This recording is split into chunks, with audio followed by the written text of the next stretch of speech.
না, ওদের হয়ে গেছে।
হয়ে গেল হলো।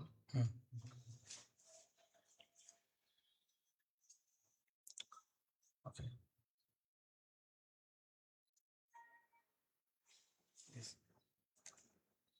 আসসালামু আলাইকুম ওয়া রাহমাতুল্লাহি ওয়া বারাকাতুহু। সম্মানিত ইসলাম প্রিয় কোরআন প্রেমিক দিনী ভাই ও বোনেরা, আপনারা কেমন আছেন? আলহামদুলিল্লাহ, আমরাও ভালো আছি। আমি মাওলানা কারি আবুল কাশেম উজ্জ্বল।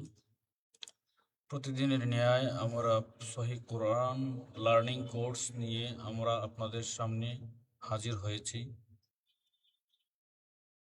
আমরা এই রমজান মাস ব্যাপী সহিহ কোরআন লার্নিং কোর্স ফ্রি একটা কোর্স চালু করেছি। ধারাবাহিকভাবে আমাদের এই কোর্স চালু থাকবে ইনশাআল্লাহ। যারা যারা আমাদের লাইভে যুক্ত হয়েছেন, আপনারা আমাদের লাইভটি শেয়ার করে দিন আপনাদের বন্ধুদের মধ্যে, তারা যেন আমাদের লাইভে যুক্ত হয়ে যায়। গতকালকে আমরা যে ক্লাসটা করেছিলাম, ওই ক্লাসের মধ্যে পড়া ছিল যে হরফের পরিচিতি। হরফের পরিচিতি আমরা গতকালকে পড়েছি। গতকালকে এটা আমরা শেষ করেছি। হরফের কয়েকটা রূপ, 4টা রূপের মধ্যে আমরা পূর্ণরূপ, শুরুর রূপ, মধ্যখানের রূপ, শেষের রূপ, 4টা রূপ আমরা শিক্ষা করেছি। এখন আমাদের গতকালকে বলেছিলাম যে আজকের ক্লাসটা আমরা নিব যে হরকতের পরিচিতি, হরকতের উচ্চারণ। আজকে আমরা এই ক্লাসটা নিব। তো আলহামদুলিল্লাহ, আমরা ক্লাস এখন শুরু করতে যাচ্ছি। হরকতের পরিচিতি হচ্ছে এক জবর, এক জের, এক পেশকে হরকত বলে। আর হরকতের উচ্চারণটা হচ্ছে তাড়াতাড়ি করতে হয়। হরকত এইটা মনে রাখতে হবে, এক জবর, এক জের, এক পেশকে হরকত বলে। হরকতের উচ্চারণ তাড়াতাড়ি করতে হয়, এখানে কোনো লম্বা করা যাবে না, বাড়তি করা যাবে না। এক জবর, এক জের, এক পেশ, তাড়াতাড়ি করতে হয়। তো আমরা উচ্চারণটা শুরু করে দিই। তা হলো এই যে আলিফের উপরে যখন জবর হয় এটা আমজা হয়ে যায়। আলিফের উপরে যখন জবর হয় সেটা কি হয়? আমজা হয়ে যায়। তো আমরা পড়ব আমজা জবর আ, বা জবর বা, তা জবর তা, সা জবর সা, জিম জবর জা, হা জবর হা, খ জবর খ, দাল জবর দ, জাল জবর জা, রা জবর রা, জা জবর জা, সিন জবর সা, শিন জবর শা, সদ জবর স, দদ জবর দ, ত জবর ত, জ জবর জ, আইন জবর আ, গাইন জবর গা, ফা জবর ফা, কাফ জবর কা ক, কফ জবর ক, কাফ জবর কা, লাম জবর লা, মিম জবর মা, নুন জবর না, ওয়াও জবর ওয়া, হা জবর হা, আমজা জবর আ, ইয়া জবর ইয়া। এটা হলো জবরের উচ্চারণ।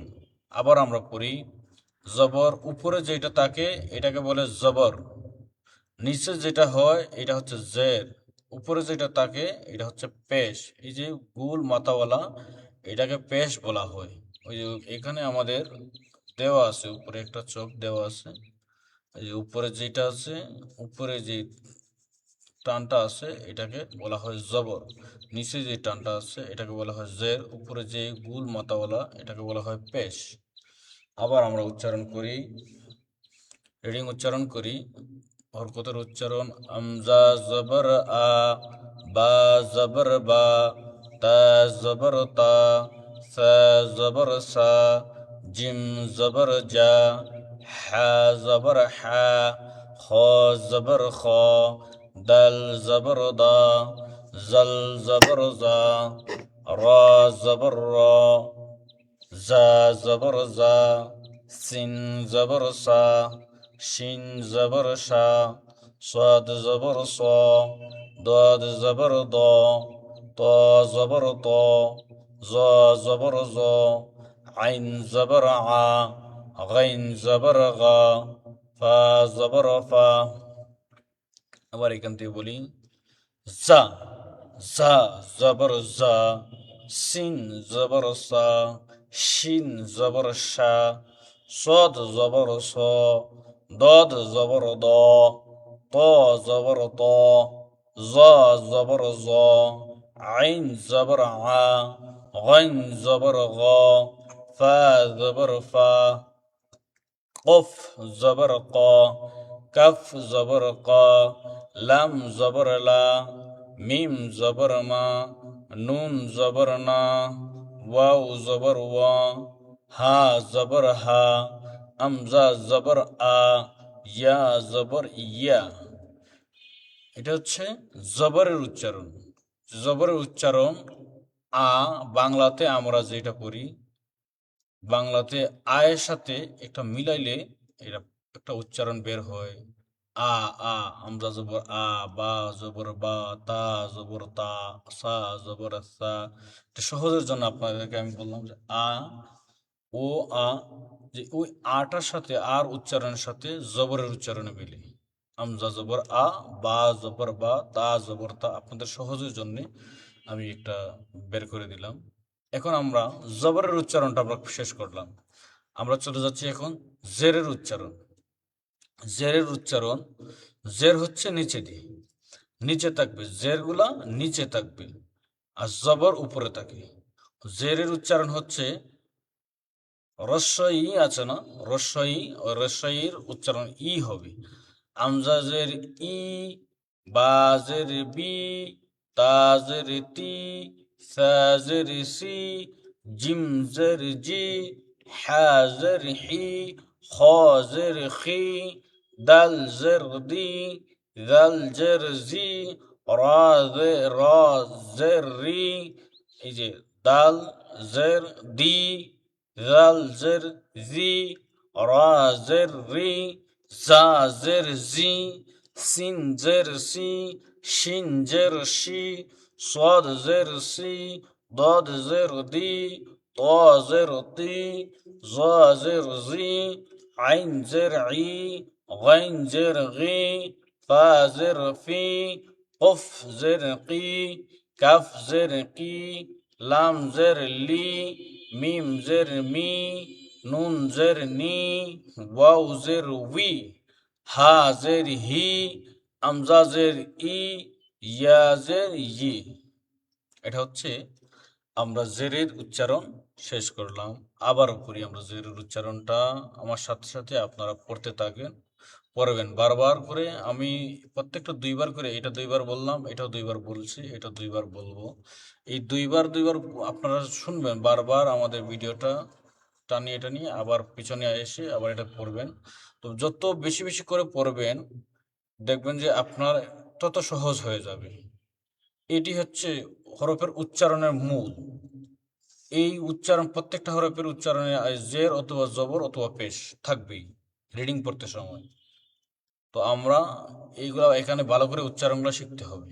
আবার বলি, হামজা জের ই, বা জের বি, তা জের তি, সা জের সি, জিম জের জি, হা জের হি, খ জের খি, দাল জের দি, জাল জের জি, রা জের রি, জা জের জি, সিন জের সি, শিন জের শি, সদ জের সি, দদ জের দি, ত জের তি, জ জের জি, আইন জের ই, গাইন জের গি, ফা জের ফি, কফ জের কি, কাফ জের কি, লাম জের লি, মিম জের মি, নুন জের নি, ওয়াও জের উই, হা জের হি, হামজা জের ই, ইয়া জের ই।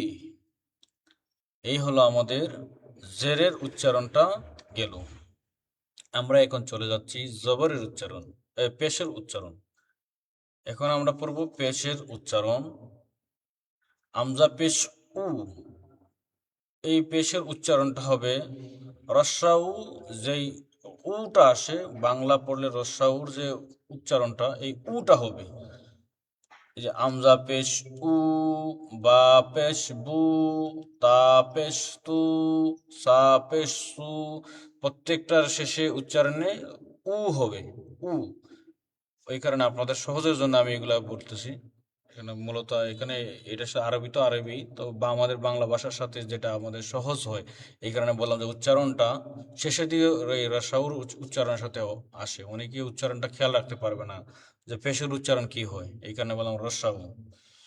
যে আমজা পেশ উ, বা পেশ বু, তা পেশ তু, সা পেশ সু, জিম পেশ জু, হা পেশ হু, খ পেশ কু, দাল পেশ দু, জাল পেশ জু, রা পেশ রু, জা পেশ জু, সিন পেশ সু, শিন পেশ সু, সদ পেশ সু, দদ পেশ দু, ত পেশ তু, জ পেশ জু, আইন পেশ উ, গাইন পেশ গু, ফা পেশ ফু, কফ পেশ কু, কাপ পেশ কু, লাম পেশ লু, মিম পেশ মু, নুন পেশ নু, ওয়াও পেশ উ, হা পেশ হু, আমজা পেশ উ, ইয়া পেশ ইউ।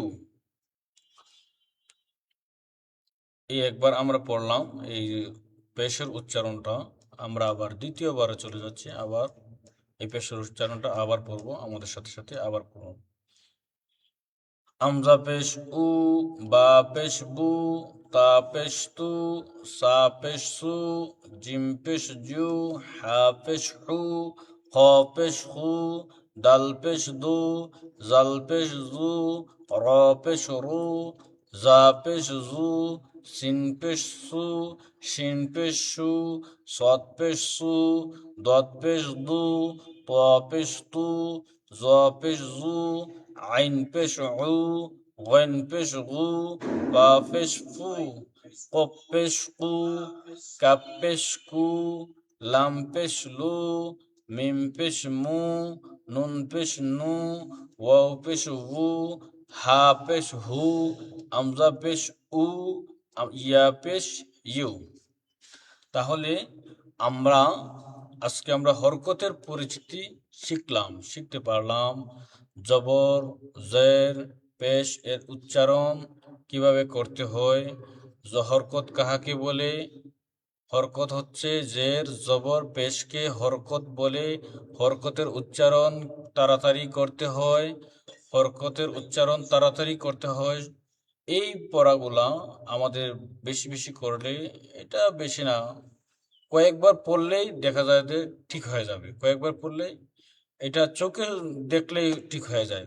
তো কয়েকবার পড়লে এটা মুখস্থ হয়ে যায় এই উচ্চারণটা কি। যারা প্রতিদিন ধারাবাহিকভাবে এটা পড়বে তার জন্য একেবারে সহজ হয়ে যায়। প্রতিদিনের পড়া যত সামনে যাবে তত সহজ হবে, যত সামনে যাবে। অনেকে মনে করে যে সামনে গেলে কোরআন নাই, কত কঠিন কোরআন তেলাওয়াত, কত কঠিন লাগবে। কত কঠিনের পড়া আসলে যত সামনে যাওয়া যায় তত সহজ হয়। আপনি যখন প্রথম অবস্থা কঠিন হয় লাগে, এখন মনে করেন যে আলিফ বা শিখতে আপনার কাছে কতটুকু কঠিন লাগছে, যদি যতটুকু আপনার কাছে কঠিন মনে হয় তার চাইতে আরো বেশি সহজ হবে সামনে গেলে।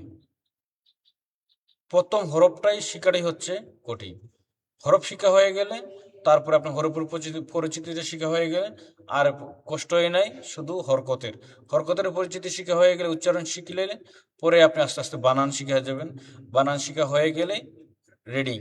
তো আমাদের এই স্পেশাল কোর্সটি এটা প্রতিদিন করলে 1 মাসের ভিতরেই একজন মানুষ কোরআন শিক্ষা মোটামুটিভাবে কোরআন শিক্ষা করতে পারবে। এটা আমরা একটা কি দিতে পারি আর কি।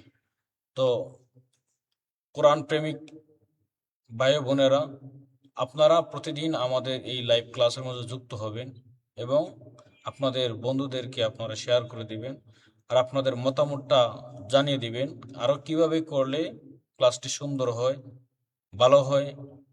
তো আমরা আপনাদের এই কমেন্ট দেখে আমরা এই আমাদের ভুলগুলা শুদ্ধ করে আমরা আবার সুন্দর করে আমরা শিক্ষা দিতে পারবো ইনশাআল্লাহ। এই বললে আমাদের ক্লাসটা এখানে সমাপ্ত করলাম। আসসালামু আলাইকুম ওয়া রাহমাতুল্লাহি ওয়া বারাকাতুহু।